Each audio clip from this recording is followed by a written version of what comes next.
गुरुर्ब्रह्मा गुरुर्विष्णू गुरुर्देव महेश्वरा गुरुर साक्षात परब्रह्म तस्मै श्री गुरवे नमः. नमस्कार, माझे नाव पियुष रोहिणी परमेश्वर भोळे, इयत्ता 4. मी आज तुम्हाला गुरु व शिष्यांची गोष्ट सांगणार आहे. संत रामदास स्वामी व कल्याण स्वामी हनुमान जयंतीच्या निमित्त उंच काट्या वापरत असत. मिरवणुकीत मोठ्या झाडाची मोठी फांदी रस्त्यामध्ये आडवी आली. मग मिरवणूक पुढे जाणे अशक्य होते, म्हणून रामदास स्वामींनी त्यांच्या अंबाजी या शिष्याला ती फांदी तोडायला सांगितली. मग ती फांदी तोडायला गेले.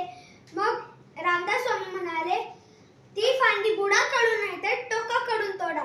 मग त्यांनी तसेच केले आणि त्या झाडाखाली मोठी विहीर असते. मग अंबाजी त्याच्यात पडतात. मग रामदास स्वामी म्हणतात, खाली सर्व काही ठीक आहे का? मग अंबाजी म्हणतात, हो ठीक आहे. मग अंबाजी वरती आल्यावर सांगतात, खाली माझे कल्याण झाले, रामाचे दर्शन झाले असे म्हणत रामदास स्वामींचे आशीर्वाद घेतात. म्हणून त्यांना कल्याण स्वामी म्हणतात. आपण पण आपल्या शिक्षकांचे ऐकूया, आपले पण कल्याण होईल. अशीच अजून एक तुम्हाला मी कथा सांगतो. एके दिवशी गुरु शिष्यांना सांगतात, नदी पलीकडच्या त्या झाडाची एक पान तोडून आणा. मग पण ते न आवाज करता.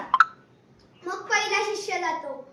मग पहिला शिष्य पान तोडतो, पण त्याचा आवाज होतो. मग असेच काही शिष्य जातात. मग सगळ्यांचं काही ना काही होतच असतं. कोणाचा आवाज येतो पान तोडण्याचा, कोण त्यांना बघतं. मग अर्जुनाचा पण नंबर येतो. मग अर्जुन